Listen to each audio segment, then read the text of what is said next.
Everyone, my name is Shivani and welcome to Anant IAS और आज 3 फरवरी का the Hindu का एडिटोरियल डिस्कशन या एनालिसिस शुरू करते हैं।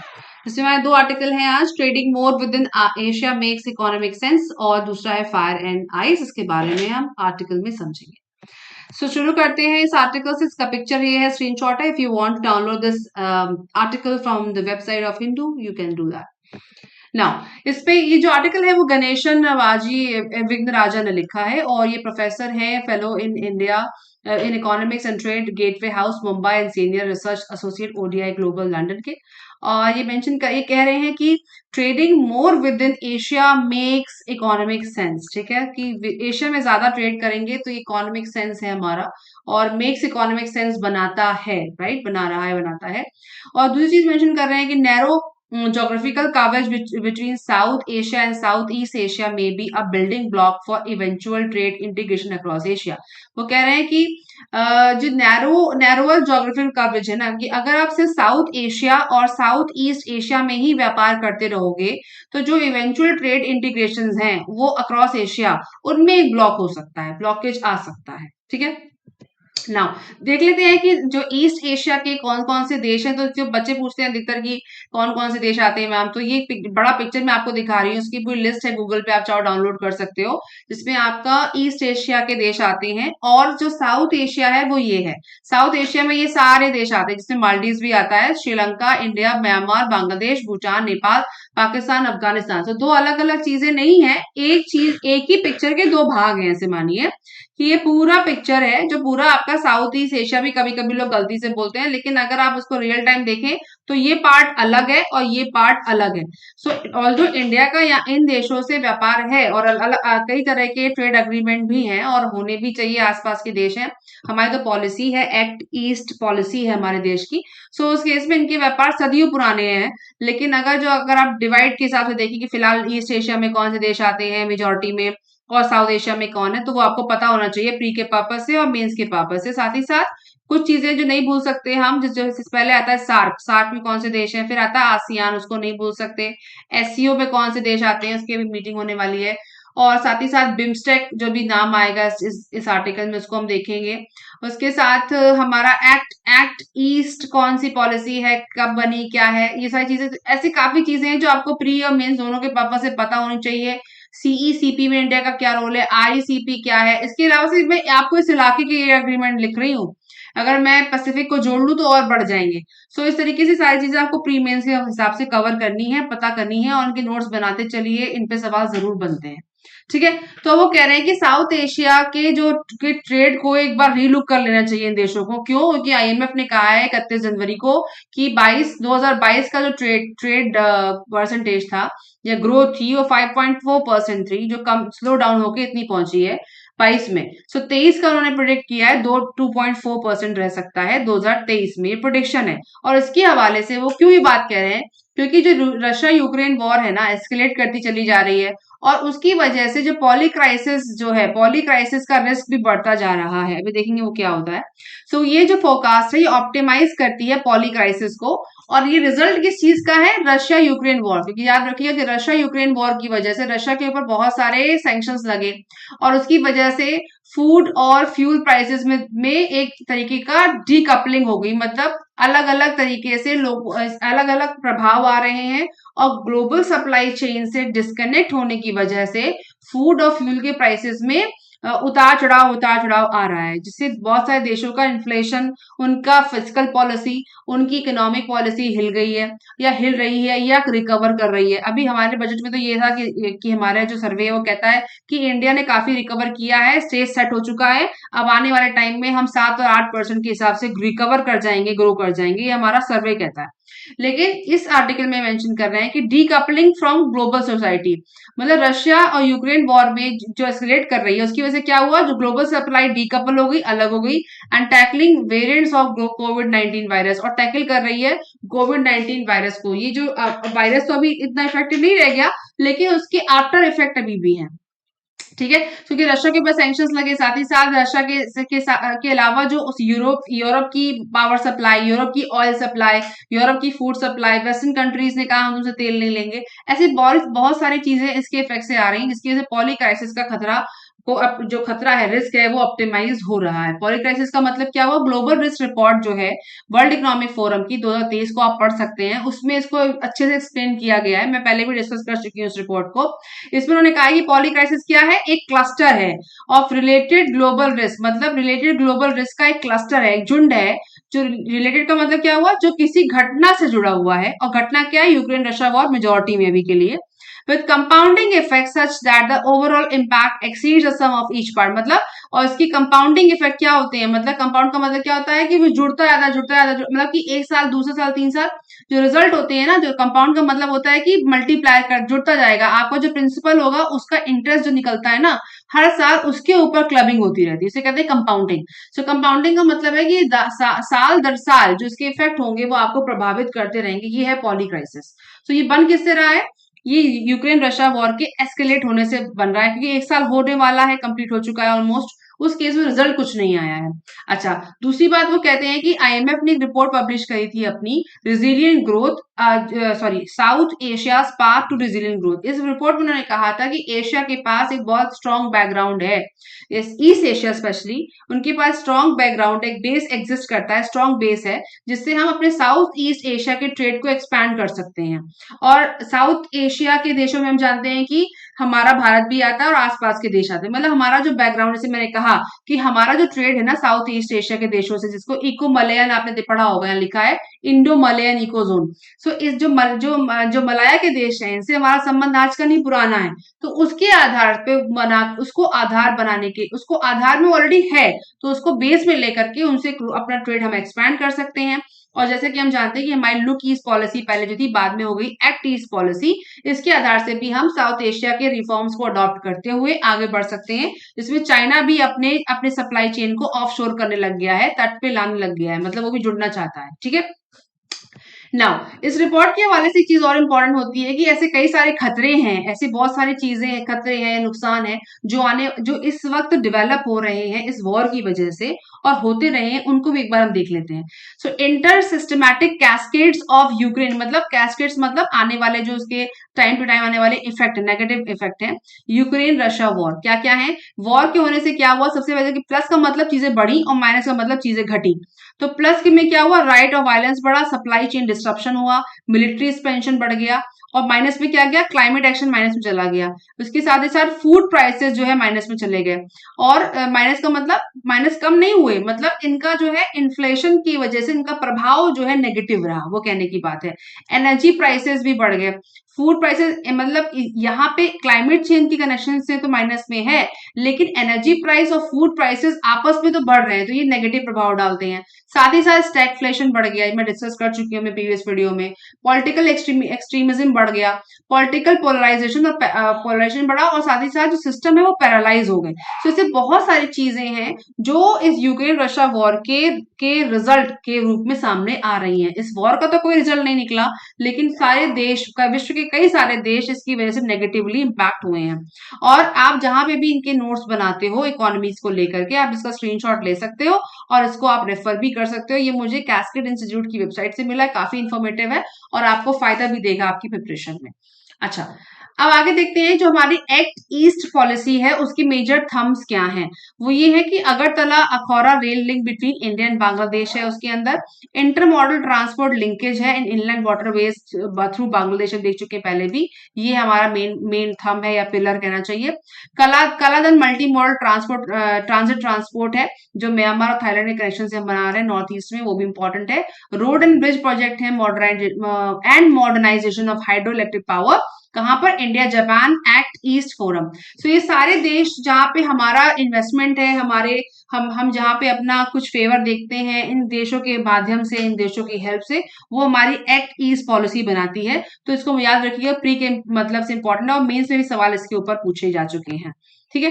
Now the total merchandise trade between, हमें नंबर्स दे रहे हैं कि जो ट्रेड मर्चेंडाइज है साउथ एशिया और ईस्ट एशिया का, वो नंबर्स काफी अच्छे हैं और आगे भी बढ़ने की पूरी उम्मीद है। लेकिन the handful of free trade agreements, जो अभी फ्री ट्रेड अग्रीमेंट्स हैं इन देशों के बीच में, in South Asia with East Asia में राइज टू 30 to बाय 2030। वो कह रहे हैं कि एफटीएस जो होते हैं ना, फ्री ट्रेड एग्रीमेंट्स भी हैं, उनके नंबर्स बढ़ेंगे। In addition, regional trade in Asia is recovering after COVID-19 pandemic and has opened opportunities for South Asia to participate in global value chains। क्योंकि COVID-19 खत्म हो चुका है, अब हमें चाहिए कि हम ग्लोबल वैल्यू चेन से भी कनेक्ट हो जाएं। तो ये दोनों एस्पेक्ट रखता है ये आर्टिकल कि हम वो क्या क्या चीजें कर सकते हैं जिससे हम और ज्यादा साउथ ईस्ट एशिया से कनेक्ट हो सकते हैं और अपनी ग्लोबल चेन जो हमारी डिस्कनेक्ट हो गई थी कोविड-19 की वजह से, उनको हम दोबारा से रिफर्बिश कर सकते हैं। ना steps beginning with tax reform calibration. वो कह रहे हैं स्टेप्स कौन कौन से हैं जो टैक्स रिफॉर्म्स में। सबसे पहले कह रहे हैं टैक्स रिफॉर्म्स सबको करनी चाहिए। टैक्स रिफॉर्म्स अधिकतर जो व्यापार में हर्डल क्रिएट करते हैं, तो वो क्या है, हमें क्या करना चाहिए। पहला, regional trade integration across Asia can be encourage, मतलब रीजनल ट्रेड को एक्सपेंशन देना चाहिए और उसको इनकरेज करना चाहिए। साथ ही साथ जो 2008 का जो ग्लोबल फाइनेंशियल क्राइसिस था, उसकी वजह से कुछ टैरिफ्स को बंद कर दिया गया था, रोक दिया गया था, कुछ नॉन टैरिफ मेजर्स लिए गए थे, उनको दोबारा से रिवर्स नहीं किया गया था, उनको कर लेना चाहिए। साथ ही साथ वो कह रहे हैं adjustment financing tool to losing sectors to relocate factors of production and retaining of workers. तो वो कह रहे हैं फाइनेंसिंग लूजिंग सेक्टर्स को लेकर के, जो हमारे वर्कर्स हैं, हमारा ट्रेड है और आपस में जो प्रमोशन है गेन्स को लेकर के, उसको ध्यान में रखते हुए इनइक्वालिटी को भी कम करना चाहिए। ध्यान दीजिएगा कि जो एशिया के देश हैं उनमें अधिकतर ऐसी चीजें हैं कि उनमें एक तरीके का जो स्ट्रॉन्ग बॉन्ड है वो नहीं है। स्पेशली अगर हम देखें इंडिया और पाकिस्तान के हवाले से देखें, साथ ही साथ अगर इंडिया और चाइना के हवाले से देखें, और साथ ही साथ हम अगर म्यांमार की पॉलिटिक्स में ध्यान दें, साथ ही साथ मालदीव में क्या हो रहा है, श्रीलंका के लिए देखें, तो जो हम लोग आपस में ना एक स्ट्रॉन्ग बॉन्ड की तरीके से नहीं है। सो अगर वो ऐसा होता तो ये सिचुएशन इस तरह को समझाना क्यों पड़ रहा है, मतलब ये चीजें हाईलाइट करनी पड़ रही है कि अब वो एशिया को जाग जाना चाहिए, क्योंकि ये सदी एशिया की सदी है, पर एग्जैक्टली जो आउटकम है वो निकल करके नहीं आ रहा। तो वो ये कहना चाह रहे हैं कि हमको अपने ट्रेड बेनिफिट्स के लिए ही आखिरकार adjustment financing to losing sectors to reallocate factors of production and retaining of workers is also essential to promote gains from trade and mitigate income inequality. और ये सब चीजें एक्सपैंड करके जो इनकम इनइक्वालिटी है देशों में, उनको भी हम रिकवर कर सकते हैं।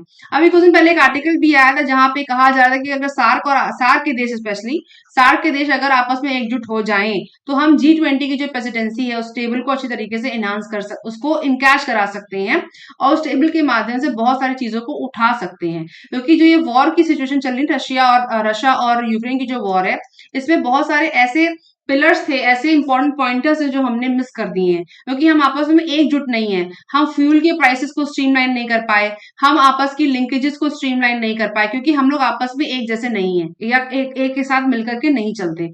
सो अगर ये साउथ के देश या फिर आसियान सार्क, और जो ये साउथ का मतलब उन डेवलपिंग देशों की बात हो रही है जो इमर्ज करके सामने आए हैं, इमर्जिंग इकोनॉमीज बोला जाता है, अगर वो साथ में आ जाएं तो ये सारे ट्रेड रिफॉर्म्स करने की जरूरत तो है, लेकिन उनको सही से स्ट्रीमलाइन करने की जरूरत आन पड़ेगी। तो उस केस में ये जो टैक्स रिफॉर्म्स है ये बड़ा रोल अदा कर सकते हैं।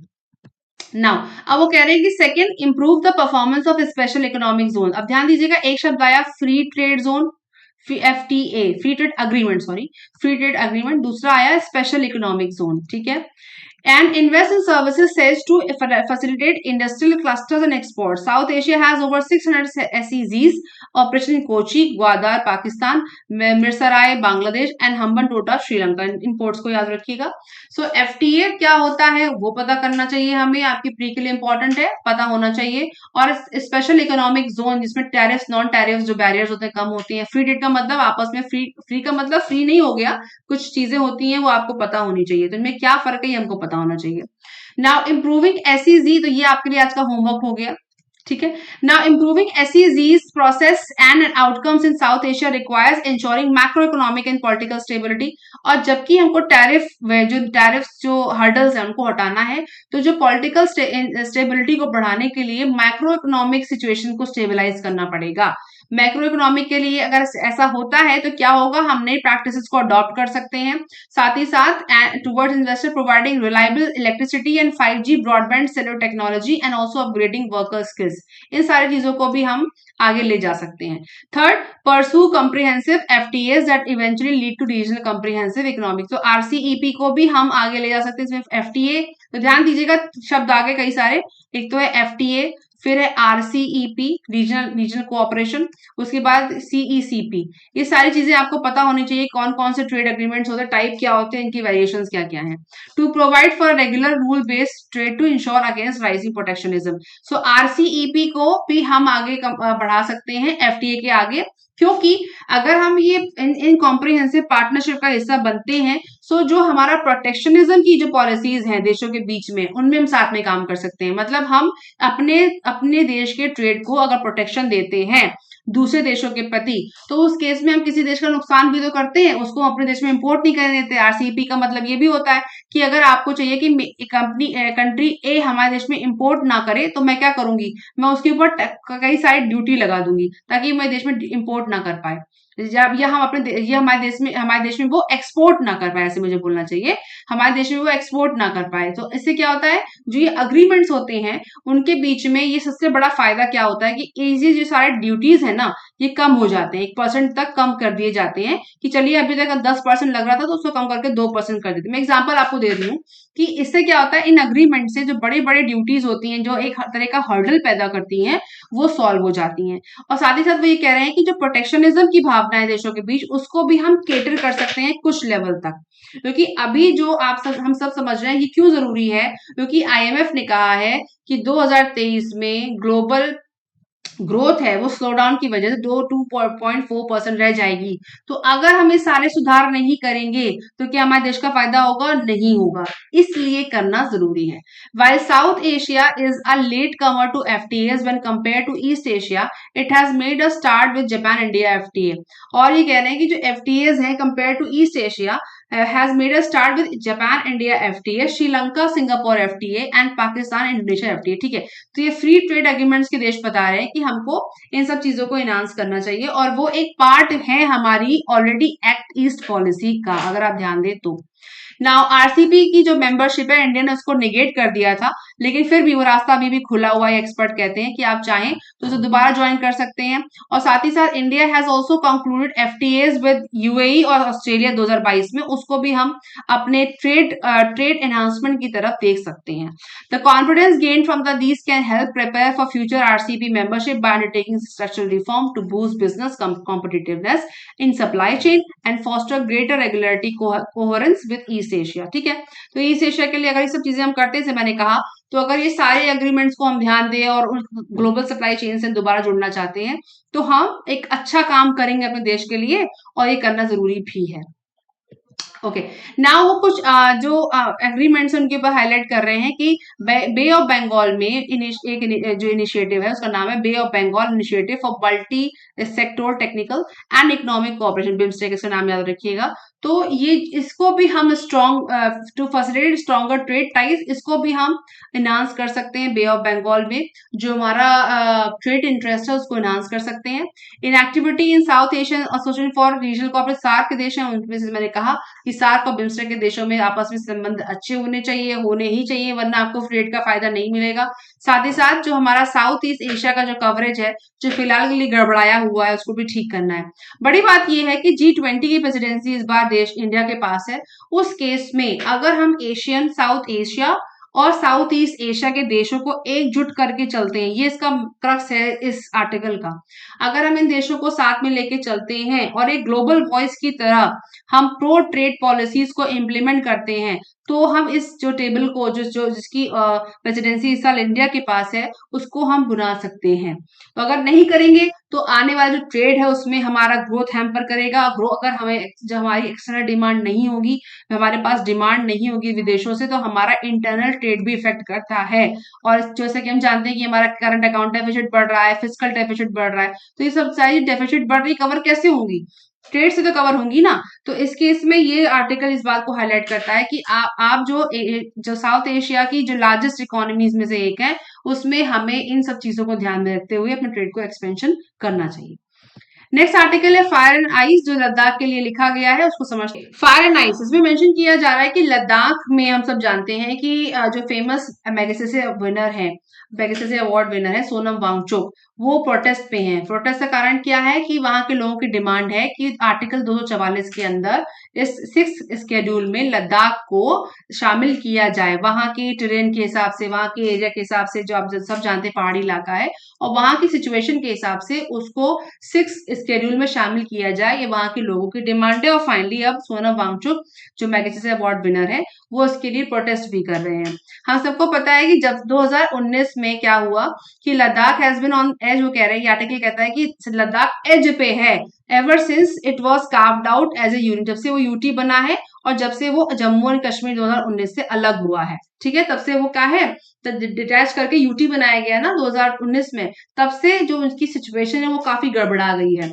Soon after its creation at UT in 2019, Ladakh came under a bureaucracy that the local population found to be hostile and irresponsible. जब से यूटी बना है 2019 में, तब से सिचुएशन और खराब होती चली जा रही है, क्योंकि जो उनका जो वहां का पॉपुलेशन का जो रिस्पॉन्स है और वहां का जो ब्यूरोक्रेसी है, उनके बीच में संबंध नहीं बन पा रहे हैं ठीक से, और जो टसल है वो बढ़ती चली जा रही है, जिसकी वजह से जो गैप है वो वाइडन हो रहा है, और उनकी जो क्लाइंट डिमांडें हैं कि उनको 6 स्केड्यूल में जोड़ा जाए, उसके लिए वो और promulgate हो रहे हैं। Now in Kargil district, political parties including the National Conference and the Congress Shia Muslim affiliated seminars joined hands in November 2020 to form the Kargil Democratic Alliance. Kargil, unlike Leh, is for rejoining the erstwhile JNK state and restoration of its special status under Article 370. तो वो कह रहे हैं कि कारगिल की तरह नहीं, ले is for rejoining with the, वो चाह रहे थे कि उनको जेएनके में रीज्वाइन कराया जाए और उनका रिस्टोरेशन हो जाए आर्टिकल 370 में। बट जब से यूटी बना है, तब से वहां की सिचुएशन, ये आर्टिकल कहता है, उतनी बेटर नहीं रह गई है, और इसकी वजह से जो उनकी डिमांड है वो और प्रोमलगेट होकर सामने आ रही है।